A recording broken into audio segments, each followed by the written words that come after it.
Thank you all again for being a part of this panel. I'm really excited to hear from you all. And right after this panel, we have Macon Delrahim giving the afternoon keynote address. So we'll try to stick to some of the issues that lead up to the remarks in the afternoon and also the panel that follows ours.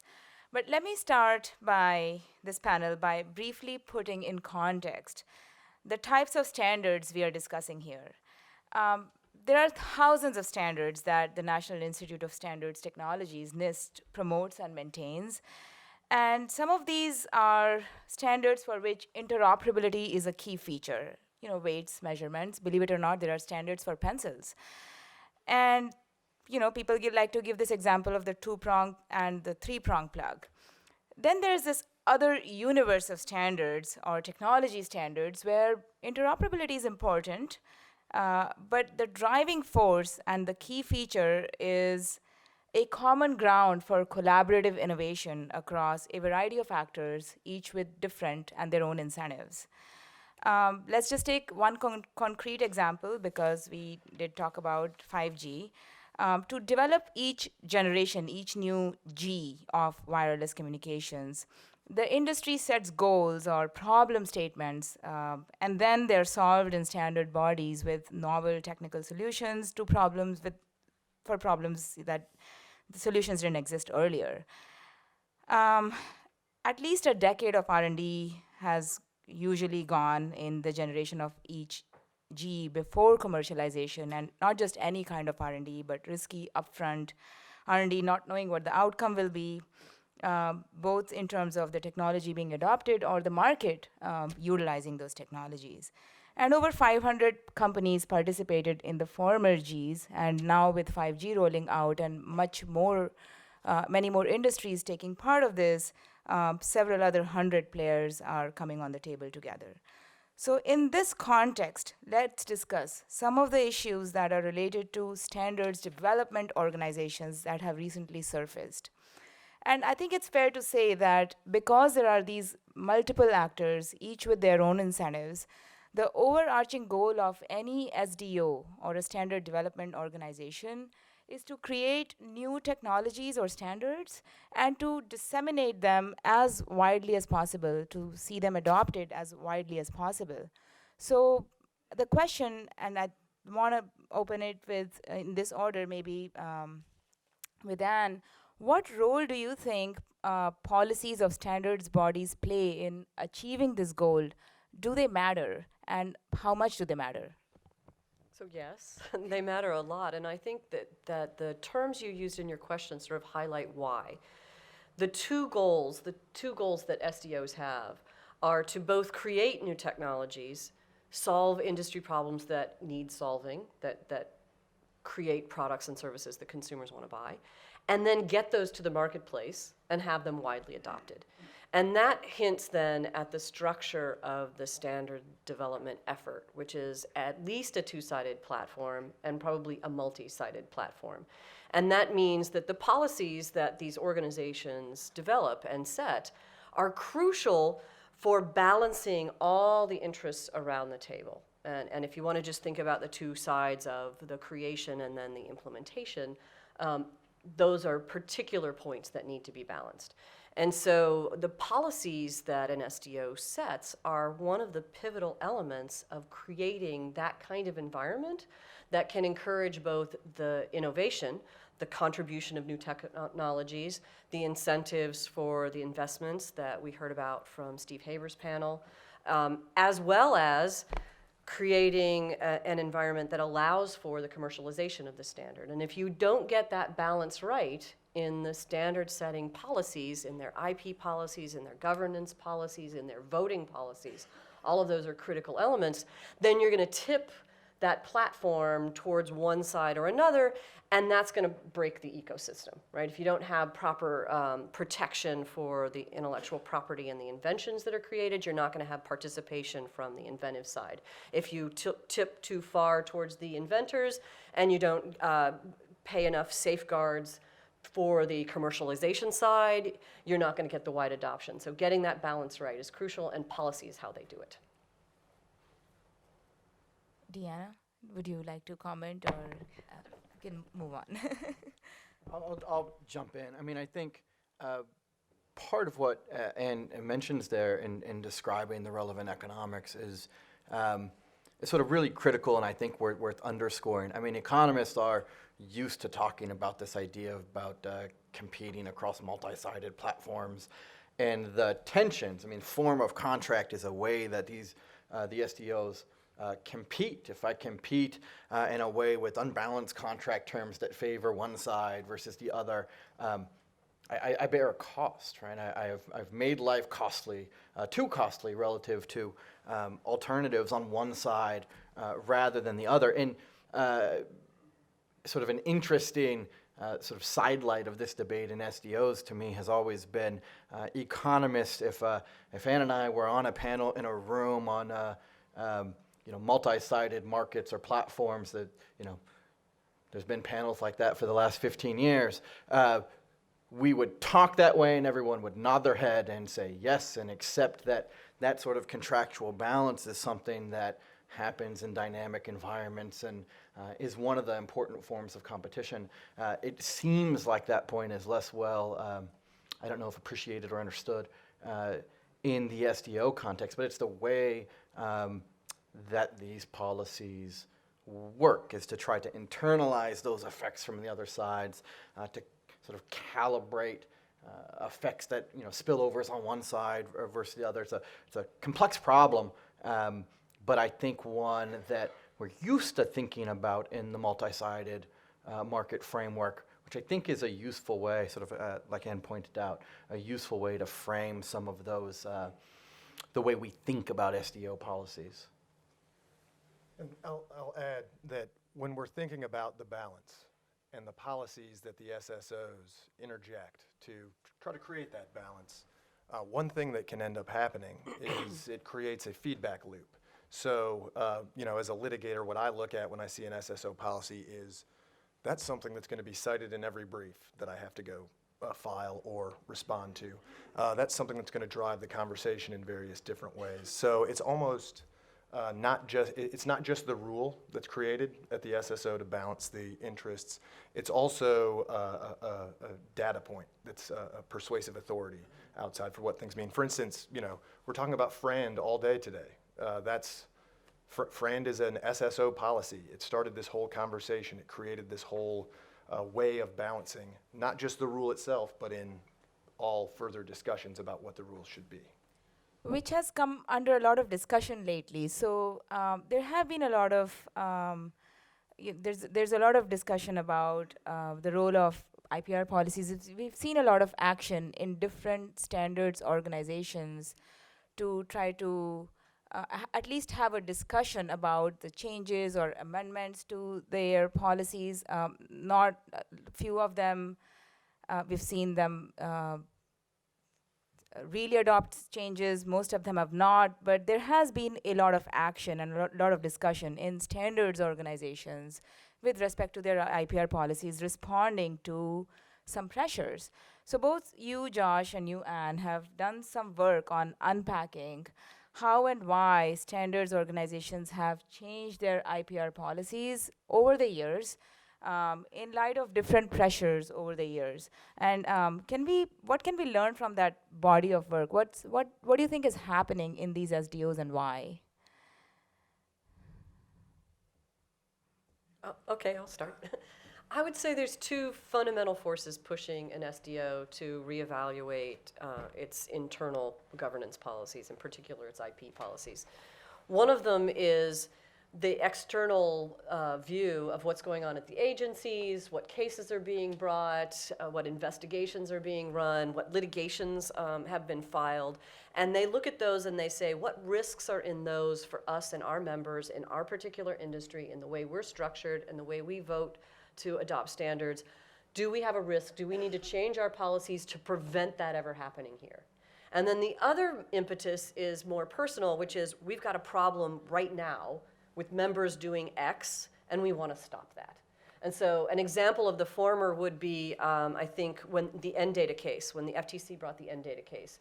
And it highlighted something that hadn't really been discussed very much in the policy world yet, which is, okay, a company makes a FRAND commitment for its particular patents. What happens when those patents are resold or reassigned to somebody else? Does that FRAND commitment stay with the patent? Is it a company-specific thing?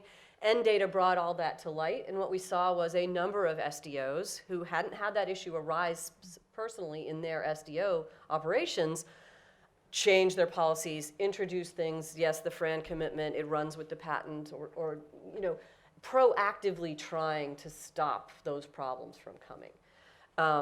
Others were, for example, Vita, a very small SDO that deals with computer systems mostly for military communication systems, was having internal problems where basically the director said, I'm tired of having to mitigate your issues and play arbitrator, so I'm gonna revamp the rules. So both of those, I think, are sort of the drivers. Yeah, when I came to the FTC in 2013, I think if you looked at the state of play, at the way that antitrust agencies, at least the FTC, talked about standard setting, they would get the high-level trade-offs. Right? Interoperability is good. They would say, on terms of the basic economics, sort of the right thing, but the prevailing view when it came to competition policy probably developed in the 2007 to 2010, in light of NData and Rambus and cases involving deception in the standard setting process, was sure, SDOs contract to internalize these effects, but there's something about the contracting process I don't like. And so you would see there was a paper that came out from the chief economist of a variety of competition agencies, and it said, nice SDO contracts you got there, we think they're horrible. We don't think they're internalizing things right. In particular, we think that they're incredibly unbalanced in terms of allowing a holdup to occur. When I sort of entered that debate as an economist, there was something puzzling about those claims. You have sort of contractual institutions that stuck around the marketplace for a really long time. SDOs were free to change them around. Yeah. But you had this assertion that there was money on the table to be had by changing them because they had the balance wrong, but no one was taking the money, right? This sort of always rubbed me the wrong way. And so I thought, competition policy where you've got price fixing or you got deception, fine. But where people were going was a debate that went to the heart of the contracts. Are the contracts work or not? And so, my interest as an economist in that area, I went and I did a paper with Joanna Chai, who was then my economic advisor at the FTC, and it sort of said, all right, well, let's go test and see what happens with the contracts over time. Just grab as many SDO contracts as you can across and over time and see what happens. Don't tell anyone, but I think the result in the paper is sort of boring. Read it anyway, at least download it. I think my dean pays me by the download. So it's a good book stop also, door stop. So you find SDO contracts change dramatically over time. This is what you expect in a platform that's balancing interest on both sides, because things happen that affect the spillovers on both sides. You have cases like NData and Rambus, and you have SDOs responding to them. You have supply and demand changes that happen on both sides. And so you expect contract changes that sometimes tilt one way and sometimes tilt the other. The policy consensus at the time was SDO contracts were a one-way ratchet. They just sort of kept making life easier and easier and easier for SEP holders. That's just not what's in the data. That part, I think, has important policy implications, but I think from an economic perspective, it's exactly what you would expect to see, and I think exactly what happens in those contracts. Complicated institutions balancing lots of stuff on lots of sides, have contract changes over time, lots of them, hard to count them, lots of them, that go in both directions. And I think that's relatively telling when we get to competition policy implications. If one was searching for a contracting system that was broken in some way, it'd be hard to look at that data and find what you were looking for. And let me start by saying I'm not an antitrust economist, but I play one during depositions. It seems to me in these studies and that participation in the standard setting organization would be one of the biggest issues that you need when you're adjusting those policies, because that's kind of a nightmare. The innovators stop participating. All of a sudden, the standard either has worse technology and the consumers get worse technology, or no standard ever develops and there's no new technology for all of us to enjoy. So I wonder if in those studies, Ann or Josh, if you've seen or measured any lack of participation or leaving the standard setting organizations by any companies. Did that come up? We didn't look at that. I know there have been some who have tried to look at those numbers to see if you've got sort of exit from the standards. Most of what I have seen is attempts to change the contract terms so you don't have that problem. I mean, the change in the contracts are evidence that what I'm worried about is exit, right? Otherwise, just let the spillovers happen and fall where they do. I'm using the contract terms to try to sort of avoid that result. But you do see examples actually where an SDO has gotten it wrong. There's a couple of them, at least that I know of, where there's some dramatic data available. One of them is Oasis, which is a smaller, more on the consortium end of the SDO spectrum. It does internet and software kinds of standards. And in 2005, they moved from a very relatively lenient RAND FRAND licensing standard to one where each new technical committee could choose from a menu. They had to do it at the beginning of the standards development efforts, but one of them included mandatory royalty-free. Another one was RAND with a number of limitations on it. Another one was RAND without the limitations. And what you saw over the following years after imposing this menu system was they lost over a third of their members. It was a dramatic drop in participation of that particular SDO. And I think that goes to this early point about the ecosystem and it being a platform and having to get the balance right. When you get the balance wrong, you see impacts. You either don't have the participation or you don't get the commercial adoption in the marketplace. So Oasis is one example. I think more recently IEEE is another example. So in March 2015, they adopted a lot more specific rules on what exactly FRAND means. Elements of those were, well, you can't ever even seek an injunction until you've exhausted all other adjudicatory avenues. Even in private bilateral negotiations that occur outside of the SDO, licensors have to discuss licensing terms in relation to the smallest saleable patent practicing unit. And then there were a host of other things involved in that policy. And while that's only 3 years away, we've already seen an impact in terms of participation again. And I think in terms of the standards that are being developed there, both.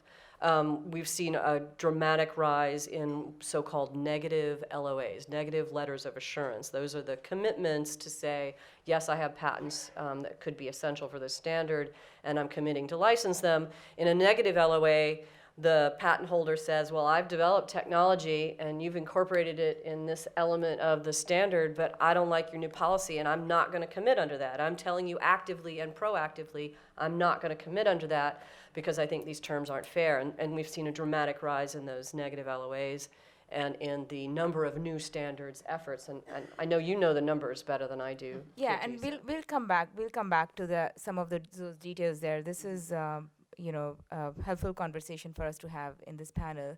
I do want to go back to something that Josh mentioned, that the contracts that the SDOs have entered are voluntary and they have the ability to determine what's best for them, because it's the goal of the SDOs to make themselves successful and therefore be attractive to different parties.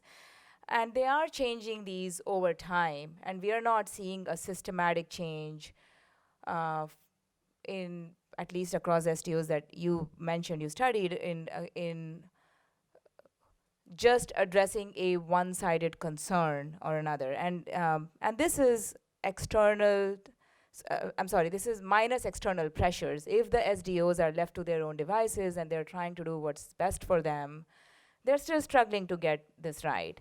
So I guess my question is, in recent years, we've seen antitrust agencies in US and around the world getting more actively involved in various issues involving standards and standard essential patents, including motivations for changes to IPR policies. There are discussions on competition law sanctions against seeking of injunctions and so on. So what is in your view, is the appropriate role of antitrust agencies in this entire standards ecosystem? I have strong feelings on this subject, so I will start on this one. I think, so let's get to the contract changes second. And there are a couple of things where I think antitrust agencies play an obvious and appropriate role, over which there's not very much debate. So I think that's the easiest place to start. There are cases in which, in the context of a standard-setting organization, you have sort of obvious agreements that violate Section 1 of the Sherman Act.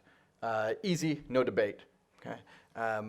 I think you've got cases involving outright deception in the standard setting, Rambus type of cases. I don't think that those are very controversial. The area over which there is controversy is sort of precisely the one you teed up. What happens when I get a failure of negotiation within the SDO context? It can end in lots of ways. It might end with a party seeking an injunction to bring the other party, the counterparty, to the table. It might end in a successful negotiation, but one party complaining about the price that was negotiated in one direction or another. The appropriate role of the antitrust agencies in that area, I think, is a really important question. Outside of the SDO context, it is difficult to find examples of agencies, antitrust agencies, hovering over contractual arrangements of sophisticated parties and policing outcomes. Most of the time, what the antitrust agencies do is tell other countries not to do that. Right? So the FTC and DOJ, I was on these delegations. We go to other countries and we say, we don't regulate price. There's a competitive process. It comes out the way it comes out. If it's broken in the form of price fixing, yes, we intervene. We have sort of plain exceptions where we intervene. But very rarely, if ever, have the US agencies in the modern antitrust world felt like it was appropriate for them to sort of hover over a contractual process, a sophisticated one, at that, and make determinations about whether the contracts are okay, whether they're too incomplete, too specified, too rigid, not rigid enough, whether particular modifications of those contracts were good for the world, bad for the world. It's sort of not the type of thing that the agencies have done. Maybe on a research level, do 6Bs and go out and do a study and provide some descriptive data over what the world looks like. When I was at the FTC, I spent some time rolling the ball up the hill and watching it come down for a couple of years, suggesting that probably the answer to what's the appropriate role for the antitrust agencies is less than what we're doing right now. I think for 10 years or so, there has been a trend towards envisioning the competition agencies as contract fixers and tinkerers, right? We're going to micromanage the competitive process. That generally don't work out well in other areas that are far less complicated. And I think attempts to do so out of both the FTC and DOJ over the last decade have had results that are consistent with what you'd expect and what Ann sort of just described, negative LOAs in the IEEE example. So my view is there's some really low-hanging fruit for the agencies, price fixing and deception cases. Agencies, in fact, under the Sherman Act, I don't think can succeed on a claim that breach of a FRAN agreement alone violates the Sherman Act. They never have. The state of the law is that they can't. You've got an attempt to do something like that with Section 5 on occasion, I think those cases will lose and should lose. And so I think the agency's got a place where the right role is to back away from micromanaging a competitive process. It is not something we do anywhere else. The argument is, well, standard setting is different. We don't have an exception to the Sherman Act for standard setting. We don't have special rules for one industry or another, and that's for really good reason. And I think that approach should continue to be the case. I think there have been very good signs out of the DOJ, and that sort of what I think has been an era of sort of special rules for IP, and antitrust is going away. I am hopeful that that is the direction the FTC will go as well. That does not mean by any stretch of the imagination that these agencies leave the space. There's plenty to do in good old-fashioned antitrust theories, either involving deception or actual price fixing. There's also plenty to do. You've got 100 PhD economists between the agencies who are really good. And if you want to devote some of those resources to studying what's going on in the area, that's really good use of resources. And I think chief economists incoming at both agencies, in Luke Frobe, well, already there, Luke Frobe and Bruce Kobayashi, who are really interested in the area and know it, right? So I'm hopeful that you will see a reallocation of resources from the agencies individually and collectively away from bringing cases aimed at tinkering with outcomes of competitive contracting processes and towards studying stuff we don't know very much about. Right. I mean, it is a complex world of the standards, and I think a lot of this is also arising from not only the static versus dynamic efficiency view of the world, but also this lost in translation how these standards are operating. It's, we use the word standard setting, which kind of makes us imagine a world where there was a standard was set and henceforth there is no competition, but it's a little different from that. There is a lot of competition before the standards or during the standards are being developed, and then it continues to exist, at least in some form.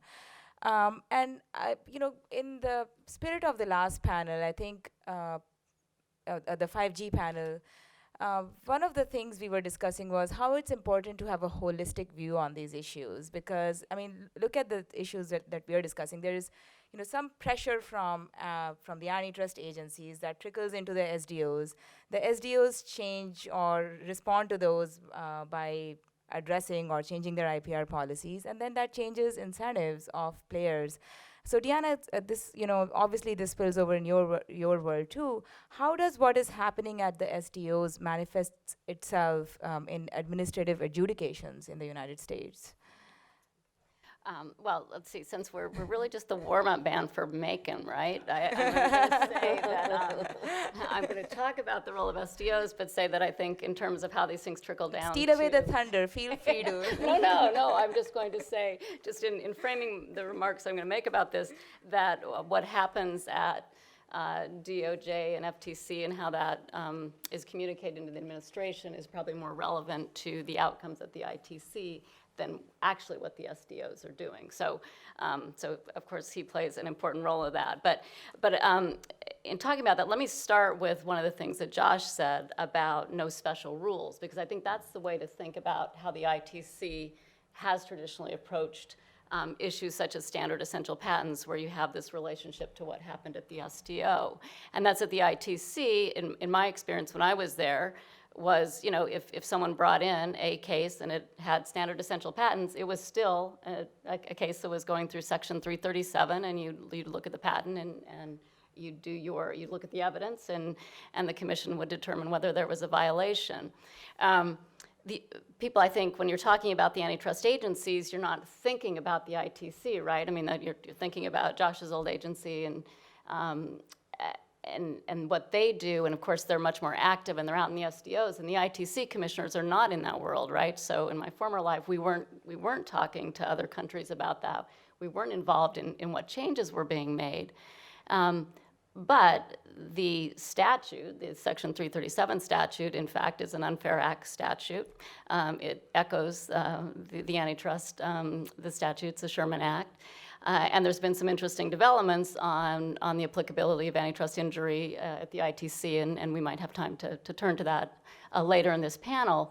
But with respect to SDOs, when I was there, and this is before the Samsung v. Apple case, so I think probably those of you who've been at these panels, we've talked a lot about Samsung v. Apple and the Obama administration's determination to overturn an exclusion order that Samsung had sought against Apple products based on the fact that standard essential patents were asserted there.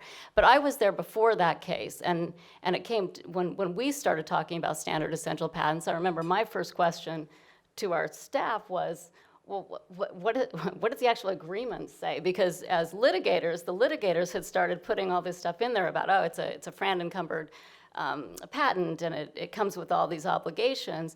And yet no one in those early cases really broke that down and said, well, what is it? What did you agree? Did they agree that there should not be an injunction? Because if that's not it, then I don't know why that would matter to the ITC, but there was a lot said about it. So by the time Samsung v. Apple gets to the ITC, I think if you read that opinion, you see the ITC going at it the same way it traditionally did. What were the facts? I mean, if you're going to argue about patent holdup, just tell me what the facts are. You can't just say it. We don't accept theories. We would like to see some evidence. So the ITC goes through that, and there's lots about that case, and we don't need to go into it in detail. But at the end of the day, of course, the commission finds there's been a violation, recommends an exclusion order, and the administration overturns it and issues a letter to the ITC. Now, I can say this because I wasn't on the commission at the time, and I'll say it now, which is I was okay with the Obama administration deciding as a policy matter that this is what they were going to do, because that's what the president gets to do under the statute. It's a trade statute, but he's given authority to overturn it based on policy reasons, and it was clear at that time the Department of Justice, the FTC, had a particular view of whether there should be injunctions for a FRAND-encumbered SEP, and they had communicated that. They communicated in policy letters.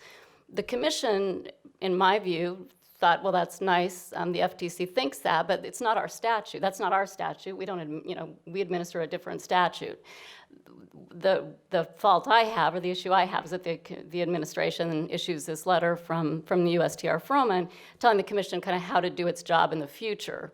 And I think what remains to be seen now is what happens, because SCPs, they have been asserted at the ITC. There hasn't been a case that's gone all the way through with an SCP where this administration will have a chance to articulate its policy reasons or not for how to handle SCPs. So long way of saying the SDOs matter to the ITC in terms of when they're actually looking at what is before them, what are the obligations, and what's the evidence on the record. And I think that's how it gets kind of brought into the ITC space.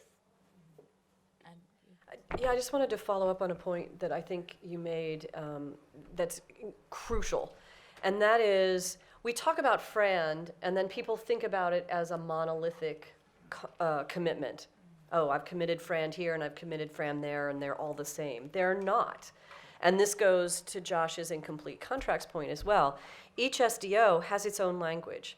There are some commonalities. The vast majority of them, of SDOs, ask for members to disclose some patents, or at least sub-members to disclose some patents. Sometimes the SDO will carve out only certain members have to disclose patents. Others don't really have an explicit obligation. Most of them have some sort of licensing commitment that often uses the words reasonable and non-discriminatory. But beyond those two high-level points, the details of the contracts can vary tremendously across the SDOs, and there is no one-size-fits-all. They do that for a couple of reasons. One is the competition point that Josh was making. They're competing for participants. They're competing for people who are going to develop and contribute technologies. They're competing for implementers who are going to take those technologies and commercialize them in the space. But they also are doing it because they reflect fundamental differences between the industries they operate in, their membership, the goals of the standards, the technologies that are at play. There's a whole host of heterogeneous factors that drive differences in these incomplete contracts at SDOs, and they matter. They matter a lot, and we like, as economists, we like this kind of competition because the good stuff, the cream, should rise to the top. The ones that are successful are going to attract both implementers and innovators, and are going to have that balance right. And the ones that don't, they're going to lose members. They're going to, bleed membership and participants and standards. And so this kind of competition in the marketplace is a good thing. But the details, you have to look at them when you get to litigation, when you get to the ITC. And I think that some of the policy work has glossed over that important detail. Yes, it's down in the weeds. It's not as sexy. And it requires lots of research and investigation, but it's crucial to get policies right, is to understand how those differences operate, why they exist in the first place, and what function they play in the marketplace. And that's an issue in litigation, because you can bet that most of the time, if you are sitting in front of 3 international arbitrators or in front of a district court judge and trying to break down the distinctions in FRAND between different SSOs, they're, for the most part, just going to say, well, what do you mean? Etsy says FRAND, and IEEE over here says FRAND means you can't get an injunction. And it's often glossed over, and that's an issue. So let's talk about that a little bit, because this IEEE Standards Association in 2015, and we just discussed this briefly, made some significant amendments to its IPR policy, and that included provisions that make it difficult for patent holders from seeking or enforcing injunctive relief on FRAND-assured SEPs, that require them to license at the component level, SSPPU, at the end user device, opposed to the end user device level. So this was really controversial, but these amendments have been praised by some, they've been criticized by others, both on procedural and substantive grounds. There's a whole, this was really celebrated. In other words, it was discussed in a lot of groups, in a lot of conferences, a lot of papers. But the thing that's discussed less is a whole bunch of standards organizations like Etsy and many others around the world, that at CEN and CENELEC in Europe, that considered similar types of changes but didn't implement them and rejected them for a whole variety of reasons, partly institutional, could be other reasons. I wonder if anybody has any thoughts on why or why not? Why did we see this? Why do we see these drastic changes occur in IEEE and then we don't see that expanding in other SDOs that did consider that similar changes? I mean, it's just the political reality of the IEEE at the time. There was enough authority to kind of push through those changes in the IEEE at that time, so the people with that political authority did it. So, in the Hess Business Review Letter, and actually one thing I'll add to earlier, I think business review letters are a key thing that the agencies, a role the agencies can play. That's a very good process to free up businesses to know what is and isn't an antitrust violation. But putting that aside, in the Hess Business Review Letter approving of those IEEE changes, there was a strong focus on the politics and the number of different committees that had to approve these changes and the amount of comments they took in and the fact that there was all of this appellate review and all of this internal discussion. She said, well, okay, so we're not going to worry about any antitrust concerns here because there was so much ability for people to weigh in. But when you look at the reality is, at the end of the day, it was a 3-2 vote on the patent committee that got those changes through. So you need more than just this process and commenting ability and various reviews. You've got to look at the political reality in the particular committees. And really what you need is, and I think we're going this way, is consensus. It's Andrew Finch sent a letter to ANSI from the DOJ, and he talks about, well, we see you're putting together this committee. Make sure you have diversity of viewpoints. But it almost needs to go beyond that. You need to have diversity of viewpoints and some sort of broader consensus than just 3-2, this side of the industry can push through their changes. in order to really have a fair system that reaches a rule that is not just going to be some sort of special interest, but something that everyone can get behind. So, Just a little bit to expand on that, because I think this goes to the very first question you asked our panel. Why do the policies matter? And people have focused so heavily on the IP policies or on how standards are developed within the committees and what kind of voting do you get to say what technologies are included. But these governance rules matter just as much for just this reason. Because if your governance rules aren't open and consensus-based, or at least majority-based, then all this stuff that goes on the standard setting side is subject to rent-seeking and distortion. So the whole set of policy rules that an SDO puts in place matter for how it operates over time because of these kinds of issues. right, if committees are elected and not, they're appointed and not elected, then it's easier to have appointed committees that only take into account certain interest groups and not into account all the other interest groups that are basically a part of the same SDO. I want to tie this to sort of an earlier point about the appropriate role for the agencies, and really sort of 2 points. The way we normally think about complex contracting institutions as economists is, there's these complicated spillovers people are balancing and sort of outcome contracts, and we don't know if they're the efficient form of contract, if they've got the terms right, because that's always changing, right? That's always changing. But when you see a contractual form kind of stick, live on for a long period of time, I think most economists, if you lined them up, would say that's probably an efficient form of contract. It probably has some value. The role of the U.S. agencies, it's worth pointing out, has been sort of to turn that idea on its head. Those agreements have been around a long time.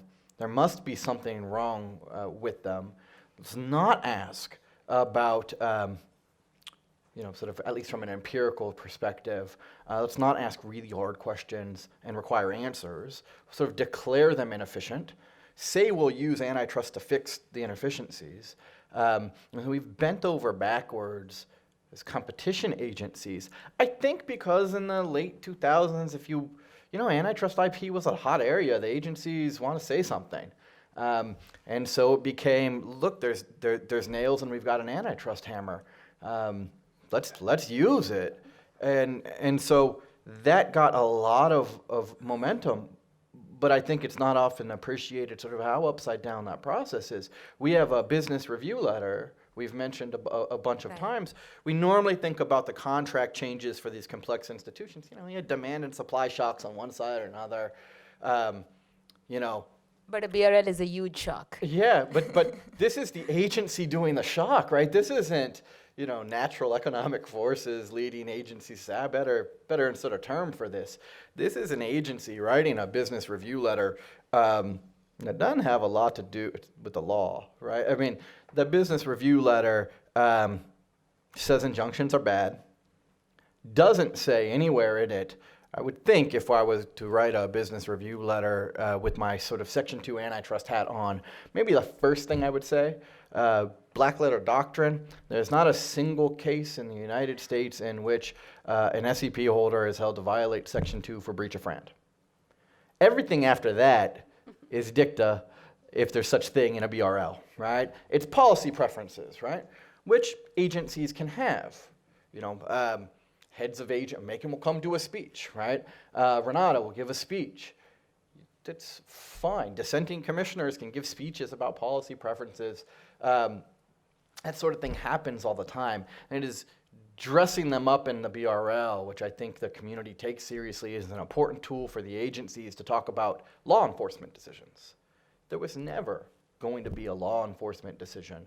That DOJ was never going to bring a Section 2 case for breach of FRAND. They would lose. That's what the law is. They would lose. And agencies don't like losing cases. So, there's this sort of weird bit where we've said, the agencies, it's tinkering, right? I'm going to give political cover. If you don't like that term, I'm going to, nudge these agencies to change their contracts to something I think is more desirable as a policy matter. That's not been the traditional approach of the agencies. It has been to study the things, right? They've got the resources, the economists, they can get access to the data, study things. If you've got a serious case to make that those contracts are broken, and by broken here, I mean something like market failure and inefficiency, make that case. But make it the way a sophisticated antitrust agency with 100 PhD economists can do. And then design your policy around. And I think what we've done in the IP and antitrust space is sort of turn that on its head. And I think this sort of space with the BRL, and then you get a change, and then we ask if the contracts are right, is precisely backwards. Right. And I guess, that's bringing us back to this conversation we were having. So what's the verdict so far? What have we learned from these changes? I'll take from your words this idea that the BRL was like this shock to the system. And because of, one of the reasons the IEEE IPR policy changed. And it's now 3 years down the road. It's time to measure what happens when these huge shocks to the systems come from outside. And for whatever institutional reasons that, Andy, you were pointing out, IEEE is an appointed, not an elected body that could make the changes in certain ways. There were repercussions. And looking at the data, I think, Anne, you were pointing out to some of this, and let me fill in the details. There were a lot of letter of assurances, which is letters that you submit to assure licensing of FRAND assured SEPs. That were negative. In other words, these were letters that were saying we will not license under these new terms. And basically, since the policy changed, 86% of these letters that were received were negative if you don't count duplicates or repetitions that were made by companies. And the areas which are IP intensive within 802 or the IEEE working groups, the newer project requests did drop. So there is a potential effect that might be seen, or we're still viewing. But I think you had other examples of other SDOs that you were mentioning earlier that may or may not have been a response to such a shock from the outside.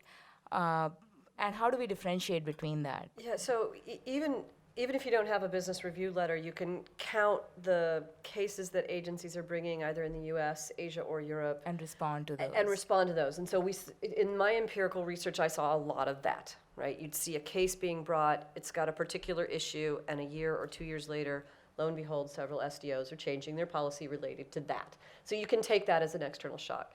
The one I mentioned that had the internal one is Vita, and it's a very special case. And it was all over the news a decade ago, in mid to late 2007, because they were the first and only, to my knowledge, SDO that imposed an ex-ante licensing term disclosure. Not only do you disclose that you have patents that you think are essential, you have to say what you're going to license them on.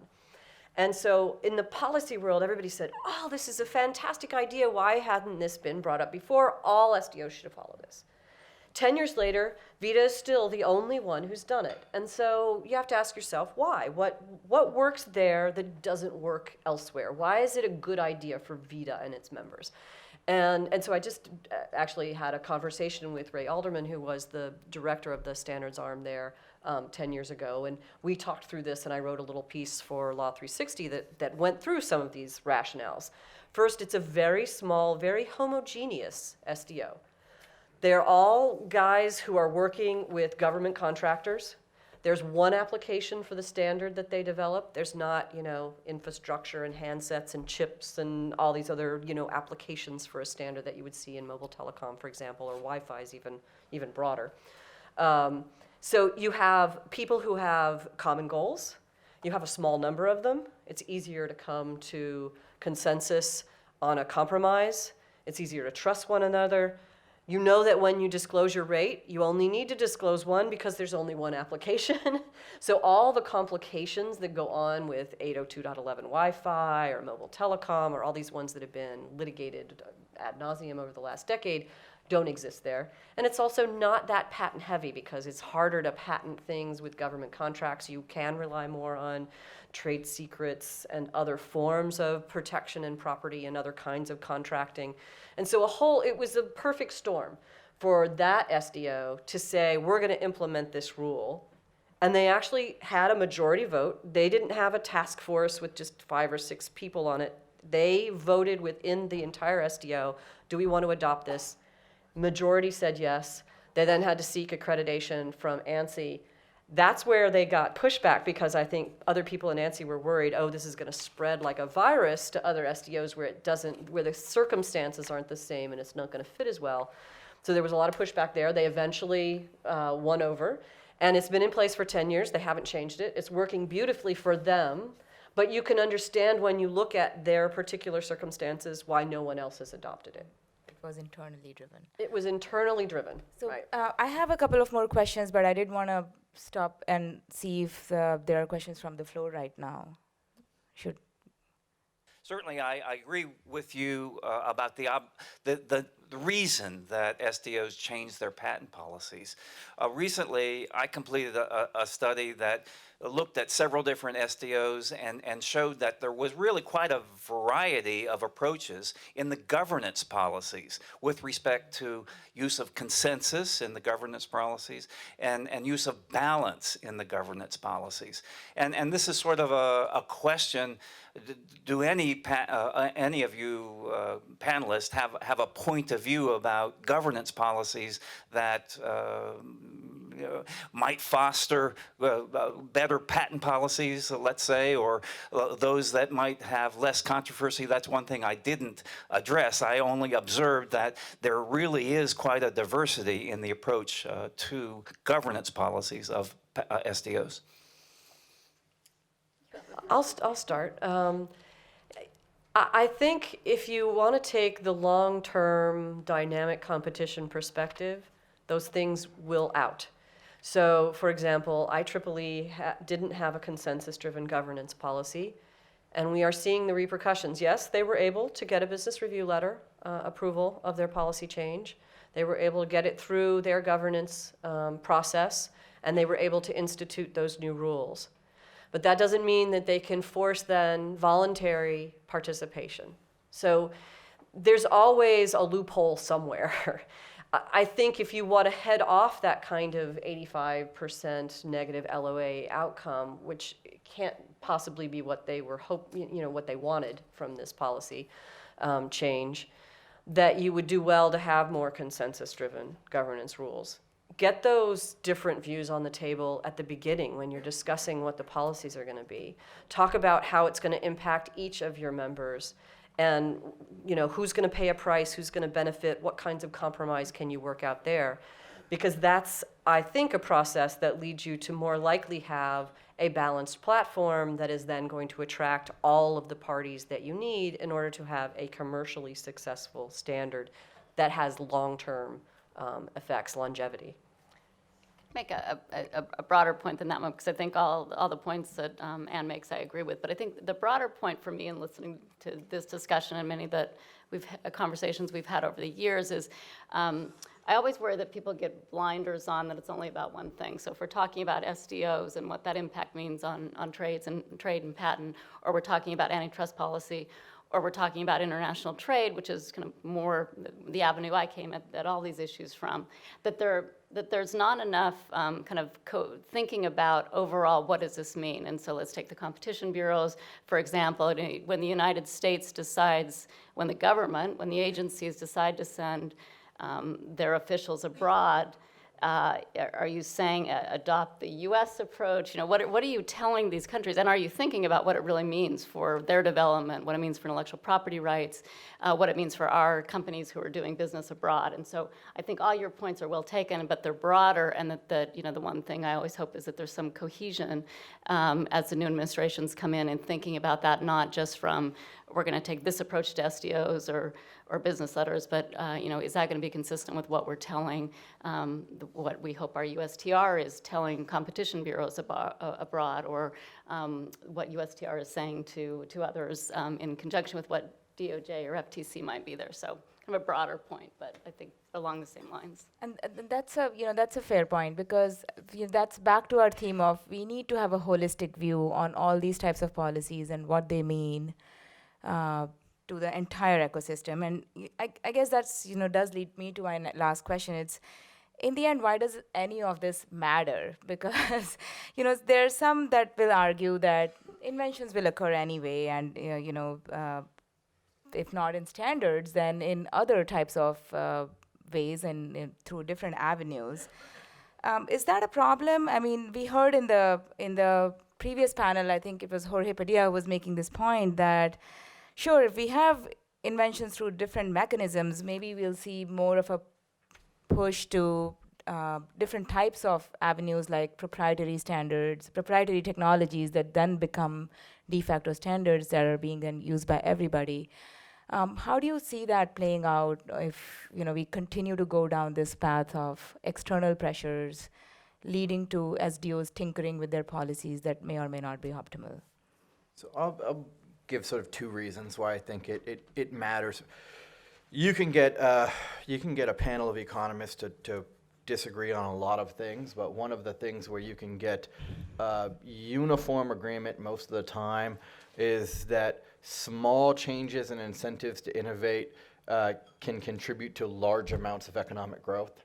What really matters is incentives to innovate on the margin, and it's sort of 80% of the sort of world growth story really matters. And so, talking about using policy to discourage this type or encourage that type can result in, there's always some innovative activity on the margin, right? And maybe some goes to proprietary standards and it's less efficient and it's more costly, and maybe some goes over there. But dampening incentives to innovate, whether it's by weakening injunctive relief rights or whatever else, really, really matters. There's sort of no way to read the economics literature on innovation and growth other than tinkering around with incentives to innovate. Small decreases matter a lot, and there's always some innovative activity on the margin, and we ought to be really careful about the way we use policy instruments to do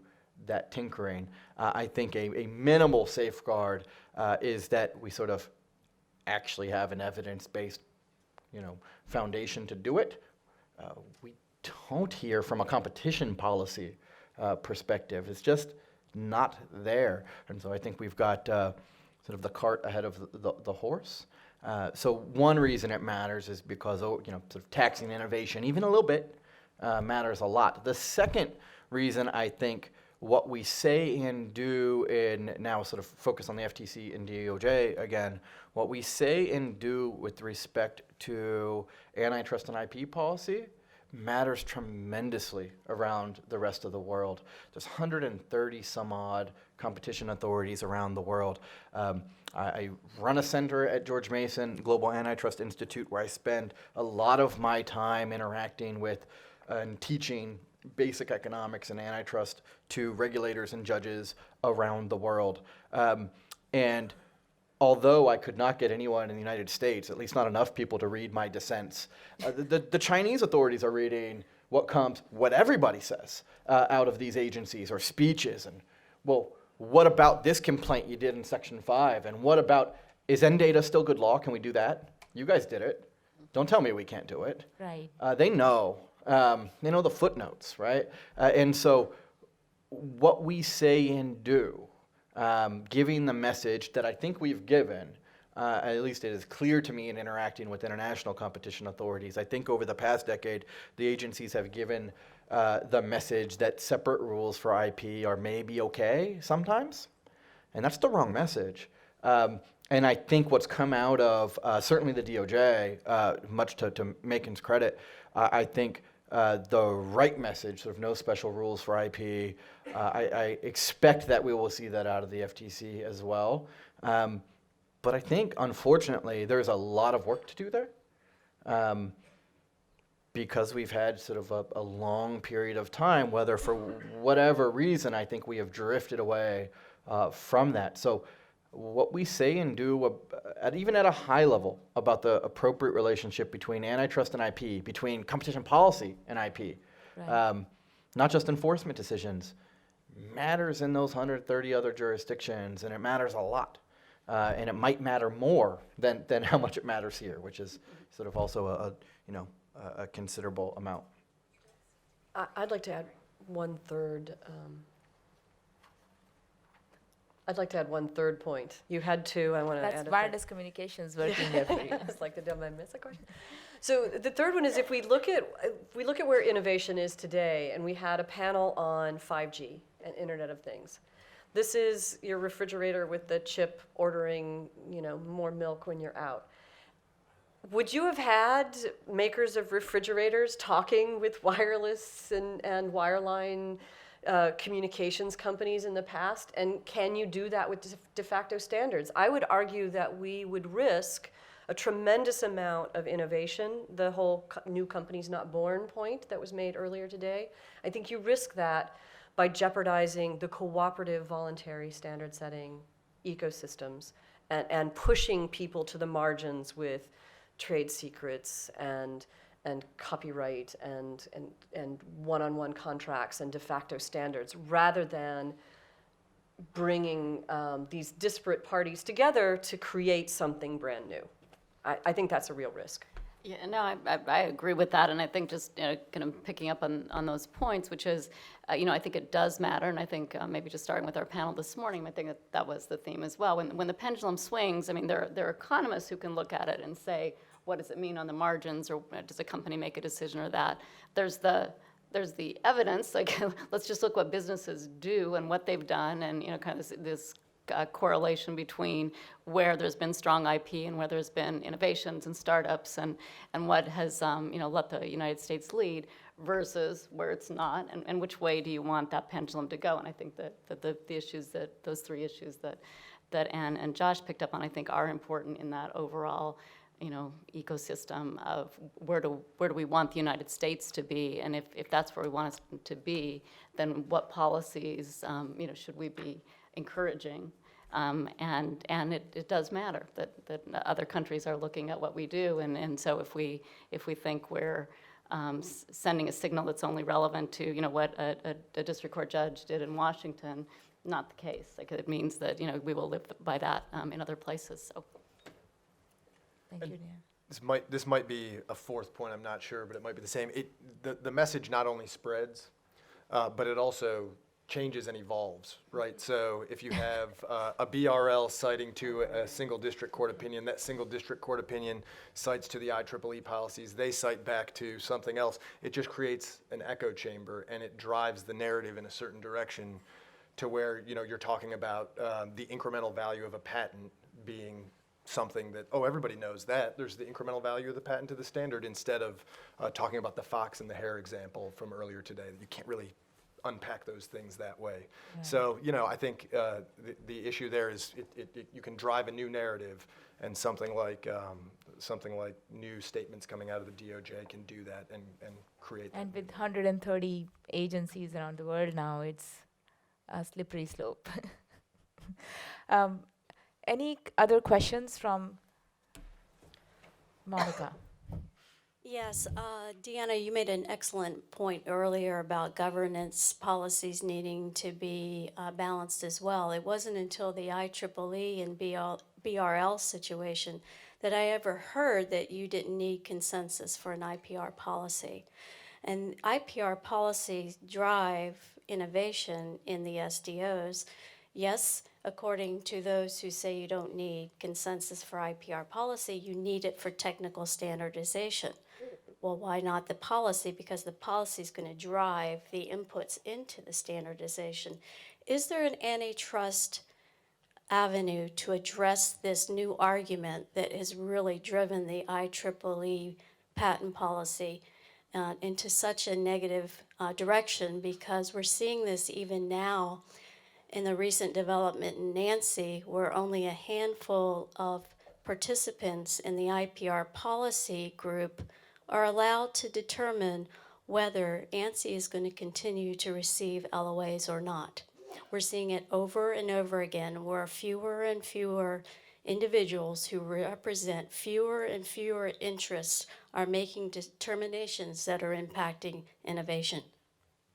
I mean, well, for consistency's sake, if my view is, and it certainly is, that the antitrust agencies don't have an appropriate role tinkering with the contractual structures of SDOs, they don't have that role, and I don't think should have that role in tinkering with governance structures either. I mean, lots of contractual entities make good and bad choices all of the time, and we have them internalize the cost of those decisions. So it's by no means endorsing those decisions or otherwise. But I don't think I'm going to finish, and then you can say whatever you like, buddy. But I don't think you can have it both ways with respect to picking the involvement of the agencies, with the exceptions that we sort of already laid out. There's conduct that can happen inside an SDO that clearly violates the antitrust laws, and I can't tell from what you're raising whether it's... That's where I'm going. It's the conduct. It's not necessarily, I don't want antitrust enforcers dictating anything, but not being an antitrust expert, I didn't know, and I was curious. Yeah. And that was what I was just going to say, because I think, and I'll defend Qualcomm for a minute and others. I think Qualcomm and others have been kicked around and abused by a number of organizations.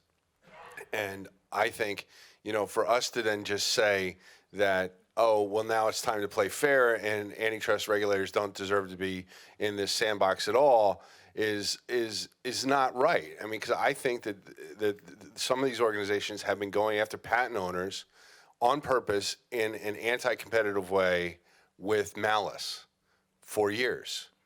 And I think it's time for us to stand up and actually call it what it is. And that's all I got to say.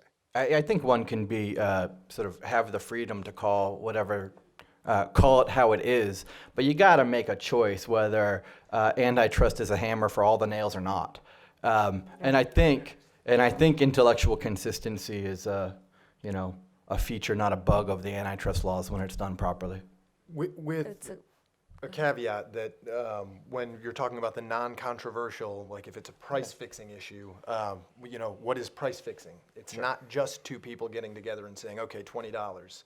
There can be other things that really drive pricing that aren't a specific explicit agreement on the actual price. Yeah, absolutely. Well, clearly these issues are going to continue to evolve in an interesting way, and we'll all be on the lookout. Thank you for this panel. It was fun to have you all.